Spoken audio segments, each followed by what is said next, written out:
लोग अमीर होते जा रहे हैं और तुम गरीब के गरीब क्यों हो?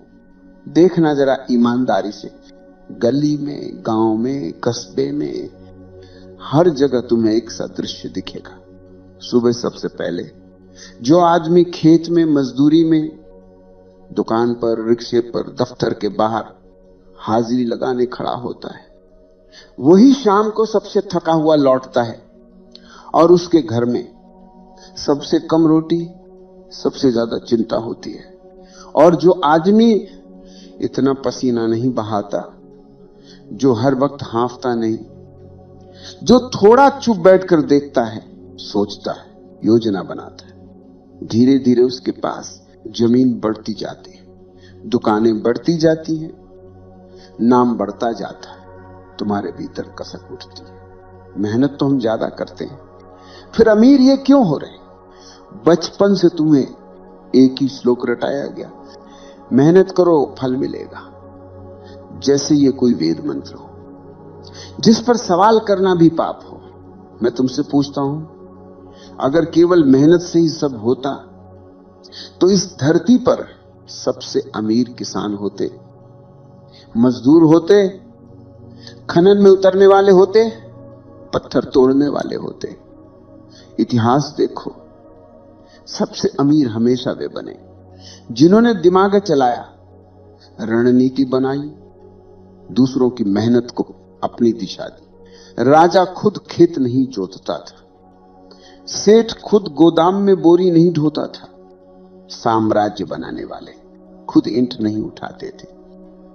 ईंट उठाने वाला थक गया, ईंट लगाने वाला अमर हो गया। तो सवाल मेहनत का नहीं है, सवाल यह है कि तुम्हारी मेहनत के पीछे बुद्धि है या नहीं, दृष्टि है या नहीं, रणनीति है या नहीं। तुम्हारी हालत उस बैल जैसी है जो तेल की घानी में सालों घूमता है, दूरी बहुत तय करता है, मंजिल कहीं नहीं पहुंचता, दिन भर घूमकर वहीं लौट आता जहां से चला था।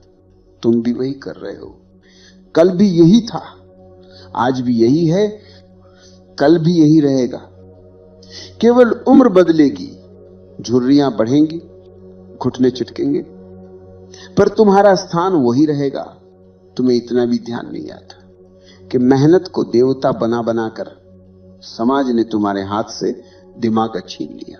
तुम्हें कहा सोचना मत, बस खटना, ऊपर वाले पर छोड़ दे, भाग्य पर छोड़ दे। और ऊपर से सब उदाहरण यही दिए गए। देख वो किसान कितना मेहनती है, देख वो मजदूर कितना ईमानदार है। किसी ने ये नहीं दिखाया कि उसी मेहनती किसान की जमीन किसी चालाक सेठ ने कागज के 2 पन्नों पर कैसे खरीद ली। तुम्हें झूठा गर्व दे दिया गया, हम मेहनती लोग हैं। तुमने सोचना ही छोड़ दिया कि हम बेचने वाले हैं या खरीदे जाने वाले हैं, हम निर्णय लेने वाले हैं या दूसरों के निर्णय पर केवल हस्ताक्षर करने वाले। मैं तुमसे कह रहा हूं, गरीब तुम्हारी जेब बाद में हुई है, पहले तुम्हारा सिर गरीब हुआ है। पहले तुम्हारी नजर सिकुड़ी, फिर तुम्हारा घर सिकुड़ गया। पहला खंड केवल इतनी चोट करना चाहता है, जब तक तुम मेहनत को ही धर्म मानकर दिमाग को संदेह की नजर से देखते रहोगे, तुम्हारे हाथ तो छिलेंगे पर मुट्ठी खाली रहेगी। अब जरा जड़ों में चलते। ये अंधी मेहनत, ये डर, ये भीड़, ये तीनों मिलकर तुम्हें उसी जगह क्यों गाड़ देते हैं जहां तुम्हारे बाप दादा भी फंसे रहे। तुम्हें लगता है तुम मेहनती हो, मैं कहता हूं ज्यादातर लोग मेहनती नहीं, डरे हुए होते। सुबह वे उठते नहीं, धकेले जाते। भूख का डर धक्का देता है, कर्ज का डर धक्का देता है। लोग क्या कहेंगे, ये डर धक्का देता है। जो काम डर से उठता है वो तुम्हें रोटी तो दे सकता है, रास्ता नहीं दे सकता। डर कहता है बस इतना कर, क्या आज बच जाए, कल देखा जाएगा। कभी किसी बूढ़े मजदूर की आंखों में गहरे उतर कर देखना। 70 साल पुरानी थकान मिलेगी पर भीतर कोई नक्शा नहीं मिलेगा। 70 साल से वो वही चक्कर काट रहा है। ये जो डर है, इसी ने तुम्हारी मेहनत को नौकर बना दिया है, मालिक नहीं बनने दिया। फिर आती है भीड़। इतिहास में भीड़ ने कभी साम्राज्य नहीं बनाया, भीड़ ने केवल जयकारे लगाए। निर्णय हमेशा कुछ जागे हुए दिमागों ने लिए, हजारों हाथों ने बाद में उन्हें निभाया। तुम्हें बचपन से बताया गया, लोग जहां जा रहे हैं वही सही रास्ता है, भीड़ गलत नहीं हो सकती। भीड़ का स्वभाव याद रखना। भीड़ को सत्य नहीं चाहिए, भीड़ को सुविधा चाहिए, भीड़ को ऊंचाई नहीं चाहिए, भीड़ को आदत चाहिए। तुमने भीड़ को गुरु बना लिया। किसी जमाने में सब खेती में लगे थे, तुम भी लग गए।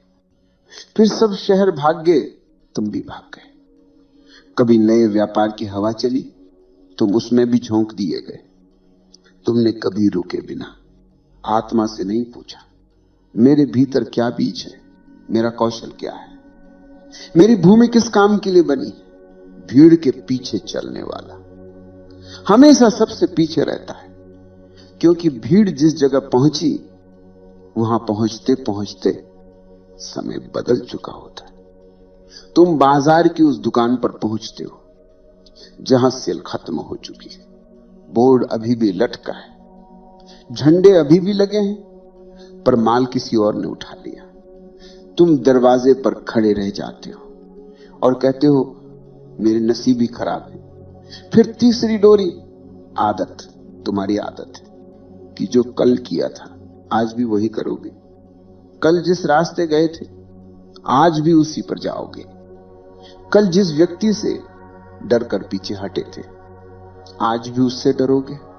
तुम्हारे भीतर एक अदृश्य घड़ी चलती है, किस समय उठना है, किस समय शिकायत करनी है, किस समय रोना है, किस समय दूसरों को दोष देना है। तुम्हारी जुबान के वाक्य भी तय हैं, समय खराब है, ऊपर वाला नहीं चाहता, सरकार खराब है, कोई हमारा नहीं। ये सब आदत की भाषा है, जागरूकता की नहीं। इतिहास में देखो, जिसने आदत तोड़ी वही नाम बन गया। कबीर करघे पर बैठा था, सिर्फ धागा नहीं बुन रहा था, शब्द भी बुन रहा था।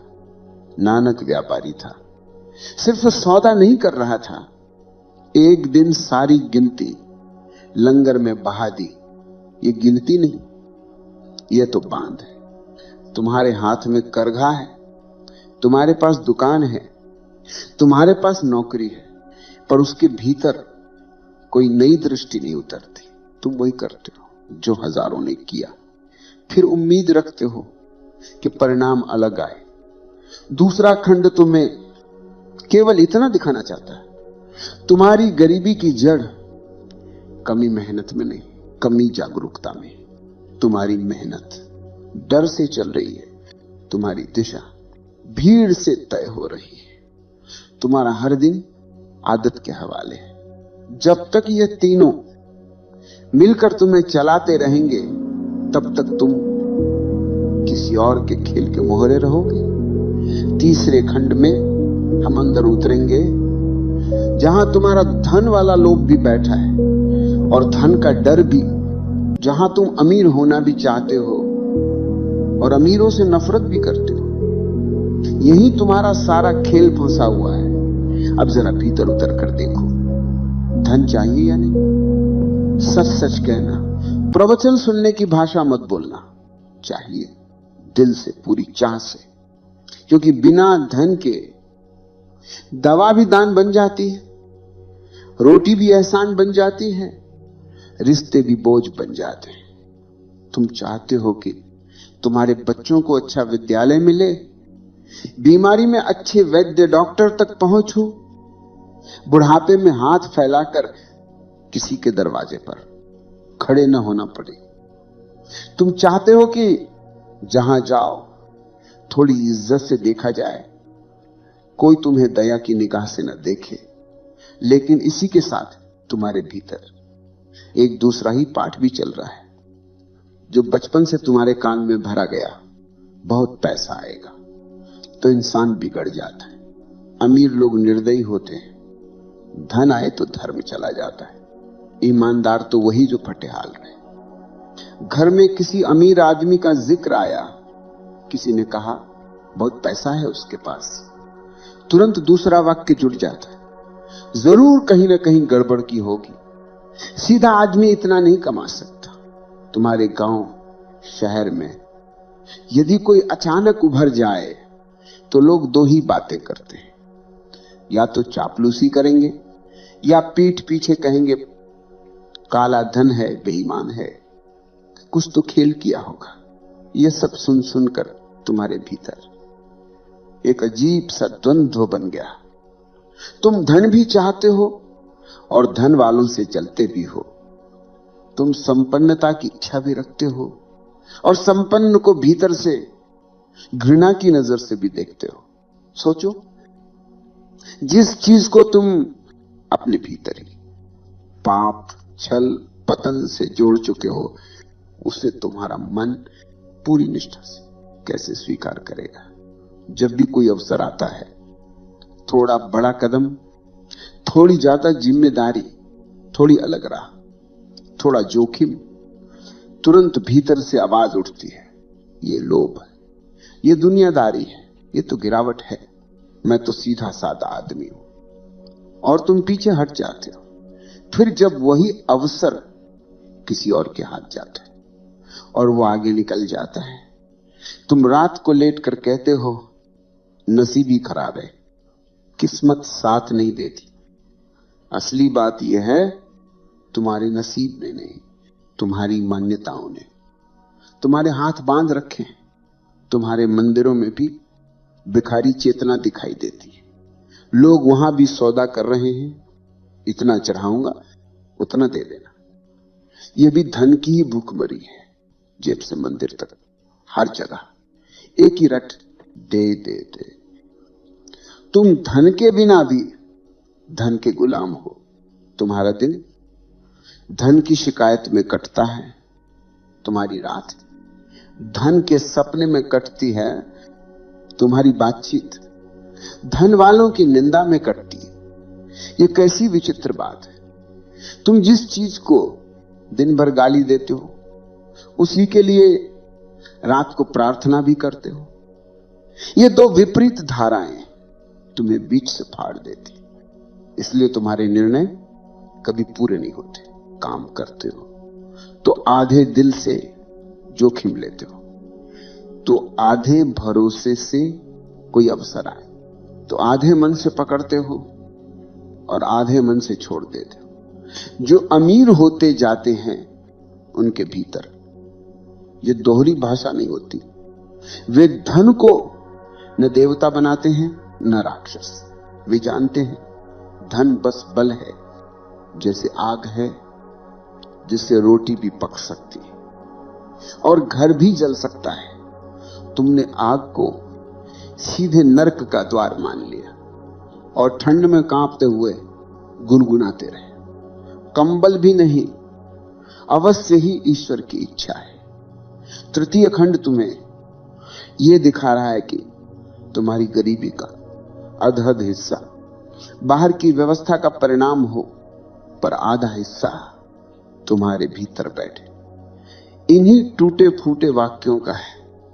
जब तक तुम्हें धन से प्रेम भी है और धिक्कार भी, तब तक तुम्हारे सभी प्रयास दो घोड़ों पर सवार रहेंगे।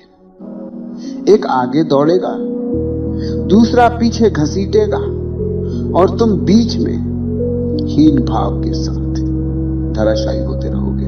अब जरा और भीतर चलो, जहां पता चलता है कि गरीबी सच में कहां बैठी है, जेब में या सोच में। मैं तुम्हें दो तस्वीरें दिखाना चाहता हूं। पहली तस्वीर, एक साधारण आदमी, कपड़े ठीक ठाक, घर छोटा, कमाई सीमित, पर उसके चेहरे पर एक अजीब सी ठहराव है।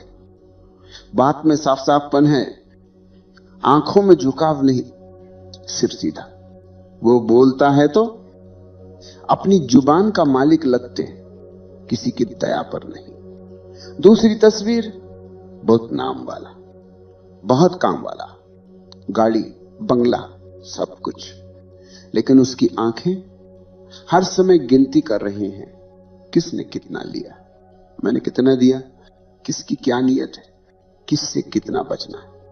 हंसता भी है तो भीतर कांपता है, सौदा भी करता है। तो मन में असुरक्षा बैठी है। अब बोलो, गरीब कौन है? जिसके पास कम है पर भीतर भरोसा है, या जिसके पास बहुत है पर भीतर कांपता बच्चा है, जो हर समय डरता है कहीं सब छिन न जाए। असली गरीबी वो जगह है जहां से तुम अपने निर्णय उठाते हो। यदि तुम्हारे हर निर्णय की जड़ में डर बैठा है, तुलना बैठी है, भीख मांगती नजर बैठी है, तो धन चाहे जितना हो तुम भिखारी ही रहोगे। देखो अपने आसपास कितने लोग हैं जो हर समय यही बोलते मिलेंगे, कमी है, कमी है, कमी है। वो मंदिर जाएंगे तो भी कहेंगे और दे, और दे। घर लौटेंगे तो भी और चाहिए, और चाहिए। उनके मुंह से कभी ये वाक्य नहीं निकलेगा, जो है उसे कैसे रचूं, जो मिला है उसे किस सुंदरता में बदलूं। ये भिखारी चेतना है। इसके लिए कीमत नहीं देखनी, आदत देखनी है। गौतम बुद्ध महल छोड़कर गए क्योंकि बाहर का वैभव भीतर की खाली कटोरी नहीं भर पाया। जनक राज सिंहासन पर बैठे रहे, फिर भी भीतर से मुक्त हुए क्योंकि उन्होंने भीतर की भूख को पहचाना, बाहर की सजावट को नहीं। एक ने बाहरी धन छोड़ दिया, दूसरे ने भीतर की गरीबी छोड़ दी। मुद्दा धन नहीं, मुद्दा यह है कि तुम्हारी चेतना कहां बैठी है। तुम्हारे घर में भले ही 2 ही बर्तन हो, पर यदि तुम्हारी नजर हर समय दूसरों की थाली में है तो तुम गरीब हो। तुम्हारे पास बहुत सामान्य हो, पर यदि तुम्हें एक क्षण भी यह भरोसा नहीं कि जो हूं ठीक हूं, जो है पर्याप्त है, इससे भी सृजन कर सकता हूं, तो तुम भी गरीब हो। गरीब सोच वाला आदमी हर हाल में कमी ढूंढ लेता है। उसे सूरज भी तपिश लगता है, हवा भी बीमारी लगती है, मौका भी धोखा लगता है। समृद्ध सोच वाला आदमी हर हाल में कोई ना कोई दरवाजा ढूंढ लेता है। उसे कठिनाई भी पाठ लगती है, हार भी अनुभव लगती है, अभाव भी दिमाग को पैना करने का मौका लगता है। तुम्हारी असली गरीबी वो जगह है जहां तुम अपने आप से ये कह कर जीते हो, मेरे बस का नहीं, मेरी औकात नहीं, दुनिया ही ऐसी है, कुछ नहीं हो सकता। जब तक ये वाक्य भीतर चलते हैं तब तक तुम जितना भी कमा लो, जितना भी जमा लो, तुम्हारी चाल में भिखारी की झिझक रहेगी। चतुर्थ खंड तुम्हारे हाथ से बहाने छीन रहा है। ये कह रहा है यदि जेब खाली है समझ में आता है, पर यदि सोचना खाली है तो ये तुम्हारी जिम्मेदारी है। उस दिन से तुम अमीर होना शुरू हो गए जिस दिन तुम पहली बार ईमानदारी से ये मान लोगे, मेरी गरीबी का पूरा दोष न सरकार का है, न समय का, न भाग्य का। एक बड़ा हिस्सा मेरे अपने डर, मेरे अपने भ्रम, मेरी अपनी भीड़ परस्ती का है। जहां यह स्वीकार आता है वहीं से भीतर एक नई ताकत जन्म लेती है जो कहती है ठीक है, जे बाद में देखेंगे, पहले सोच बदलते हैं। और सोच बदलने की शुरुआत यहीं से होगी जहां तुम हर निर्णय से पहले क्षण भर रुककर पूछो, ये मैं डर से कर रहा हूं या स्वतंत्रता से, भीड़ से कर रहा हूं या अपनी समझ से। यही से 5वां और 6ठा खंड अपनी बात को आगे बढ़ाएंगे, जहां मेहनत को जागते हुए दिमाग से जोड़ा जाएगा और जहां से असली अमीरी की ओर पहला कदम उठेगा। अब एक बात साफ साफ समझ लो, अगर तुमने मेरी बात से ये निकाल लिया कि मेहनत बेकार है, तो फिर तुमने वही किया जो तुम हमेशा करते रहे हो और सत्य उठा लिया। मेहनत तो सांस की तरह है। जिस दिन आदमी मेहनत से भागने लगे, उस दिन उसकी रीढ़ टूट जाती। ऐसे लोगों की आंखों में तुम्हें हमेशा किसी न किसी जुगाड़, चमत्कार, चिट्ठी भगत, टोने टोटके की चमक दिखाई देगी। वे सोचते हैं कुछ ऐसा हो जाए कि बिना कुछ किए सब हो जाए। यह भी भिखारी चेतना का ही रूप है। मैं मेहनत के खिलाफ नहीं हूं, मैं अंधी मेहनत के खिलाफ हूं। कृष्ण अर्जुन से कहते हैं कर्म कर, पर बुद्धि के साथ। बिना बुद्धि के कर्म केवल चक्र है, बुद्धि के साथ कर्म यात्रा बन जाता है। तुम्हारा हाल अभी यह है कि तुम बैल की तरह जुतते हो और सोचते हो कि इतने चक्कर घुमा दिए, अब घानी का मालिक मैं हो जाऊंगा। बैल जितना चाहे चक्कर काट ले, मालिक नहीं बनता, क्योंकि दिशा किसी और के हाथ में है। इसलिए पहला काम, मेहनत मत छोड़ो। मेहनत से पहले रुक कर देखना सीखो। सुबह उठते तुम्हारे भीतर दौड़ लग जाती है। तुम्हें लगता है देर हो जाएगी, काम छूट जाएगा, आज बहुत काम है। तुमने कभी यह नहीं किया कि 5 मिनट चुप बैठकर अपने दिन को देखो। मैं कहां कहां अपने को बेचने वाला हूं, कहां कहां अपनी ऊर्जा बर्बाद करने वाला हूं। कौन सा काम सच में मेरे जीवन को आगे बढ़ाएगा, कौन सा केवल आदत निभाएगा। ये 5-10 मिनट तुम्हारी पूरी जिंदगी बदल सकते हैं।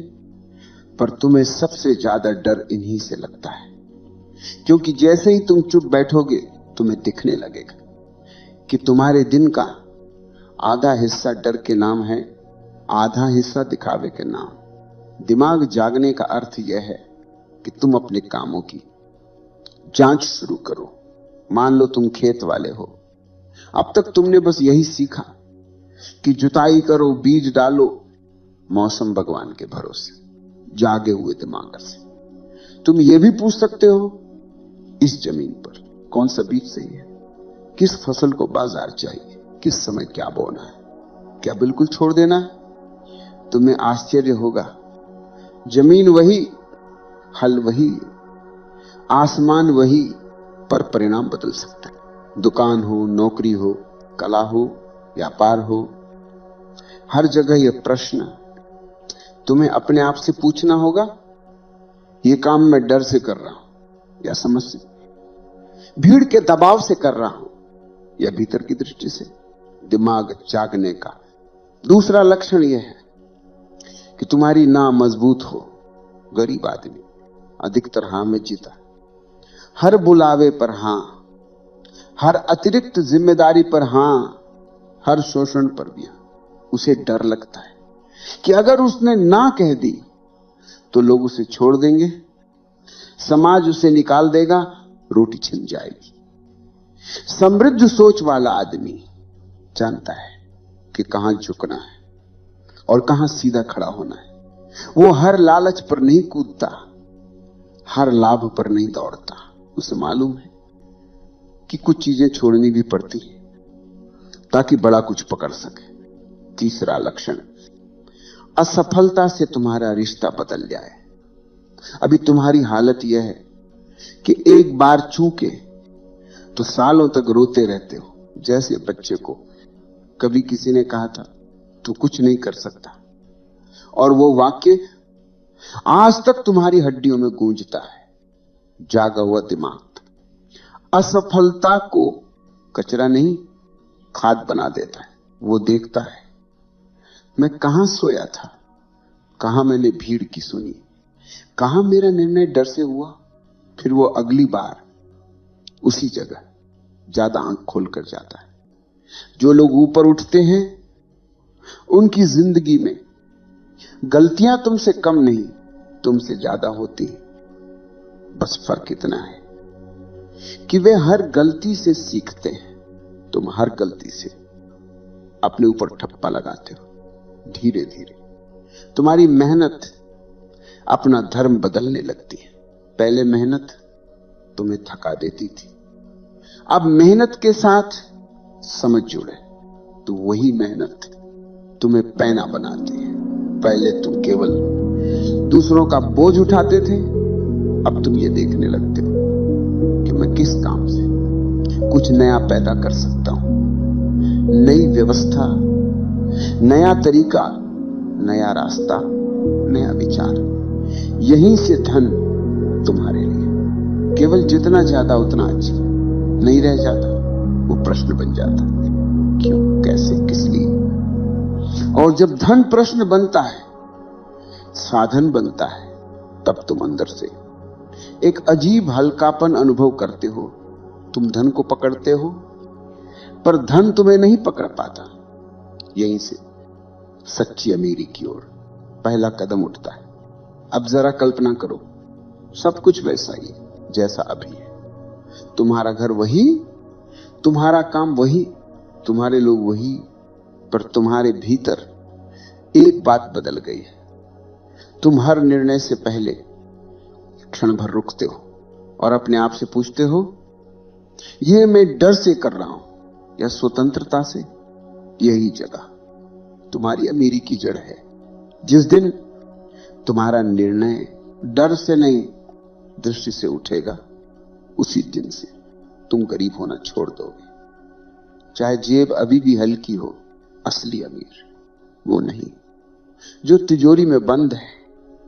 असली अमीर वो है जो विकल्पों से नहीं डरता, जिसे अगर एक रास्ता बंद मिले तो वो दूसरा खोज लेता है, तीसरा खोज लेता है, जरूरत पड़े तो अपना रास्ता खुद बना लेता है। गरीब सोच वाला आदमी हर दरवाजे पर जाकर एक ही वाक्य बोलता है, मेरे लिए तो कोई जगह नहीं। समृद्ध सोच वाला आदमी हर दरवाजे से सीखता है, यहां से नहीं, किसी और तरफ से सही।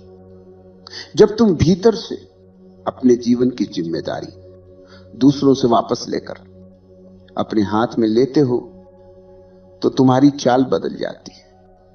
तुम अब सरकार, समाज, परिवार, नसीब, ग्रह, नक्षत्र, इन सब पर पूरी तरह निर्भर नहीं रहते। वे सब कारक हो सकते हैं, पर मालिक तुम हो जाते हो। एक दिन ऐसा भी आया कि तुम्हारे पास थोड़ा बहुत धन जमा होने लगा। पहले जैसा तुम होते तो या तो सारा दिखावे में उड़ा देते, या सब डर के मारे जमा करके उसी के पहरेदार बने रहते। अब तुम बैठकर देखते हो, इस धन से मैं क्या बदल सकता हूं, मेरे जीवन की कौन सी दिक्कत मैं सचमुच हल कर सकता हूं, किस काम में लगाऊं कि मेरी स्वतंत्रता बढ़े, मेरी समझ बढ़े, मेरी जिम्मेदारी गहरी हो। यहीं से धन तुम्हें चलाना छोड़ देता है, तुम धन को चलाना सीख जाते हो।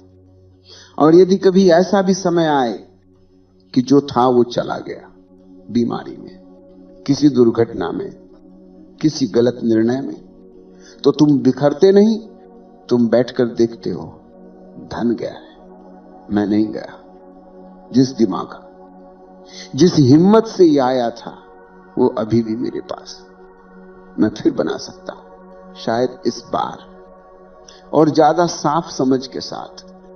ये वाक्य भिखारी बोल ही नहीं सकता, क्योंकि उसका मैं धन से बंधा है। धन जाता है तो उसका मैं भी टूट जाता है। समृद्ध का मैं जागरूकता से बंधा होता है।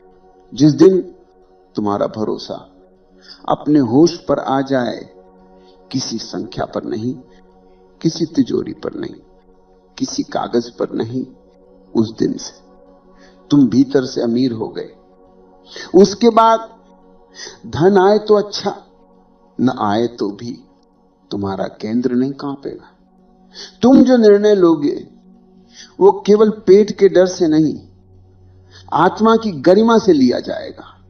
धीरे धीरे तुम्हें महसूस होगा कि असली अमीरी सिर्फ रुपयों का खेल नहीं, सम्मान का खेल भी है, खुद की नजरों में। जिस दिन तुम अपने आप को आंख में आंख डालकर देख सको और भीतर से ये महसूस करो कि मैं अपने डर के नहीं, अपनी समझ के अनुसार चल रहा हूं। उस दिन से तुम्हारी चाल में एक नया आसमान उतर आएगा।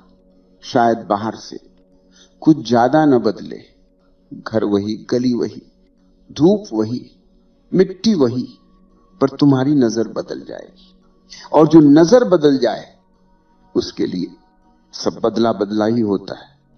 ये प्रवचन तुम्हें यह नहीं समझाना चाहता कि धन बुरा है, नहीं कह रहा है कि बस धन के पीछे भागो। ये तो बस तुम्हें तुम्हारे भीतर के भिखारी और सम्राट दोनों को दिखा रहा है। जो भीतर से डर में, तुलना में, हीन भाव में जीता है, वह खाली कटोरा लेकर सारी दुनिया के दरवाजे खटखटाएगा। जो भीतर से जागरूक होकर, स्वतंत्र होकर जीता है, वो अपने छोटे से घर में भी राजा की तरफ बैठ सकेगा। अब आगे शब्द नहीं है, अब तुम्हारे पास तुम्हारा जीवन है, तुम्हारी मेहनत, तुम्हारा दिमाग, तुम्हारा डर, तुम्हारे निर्णय। अगली बार जब तुम ये कहते पकड़ो खुद को, मेरे नसीब खराब है, तो थोड़ी देर चुप होकर अपने से यह भी पूछ लेना, नसीब कितना जिम्मेदार है और मेरे डर की सोच कितनी जिम्मेदार है। यहीं से पहली दरार पड़ेगी, और जहां दरार पड़ती है वहीं से प्रकाश भीतर उतरना शुरू करता है। बाकी काम मौन करेगा, यदि तुम उसे थोड़ी सी जगह दे दो।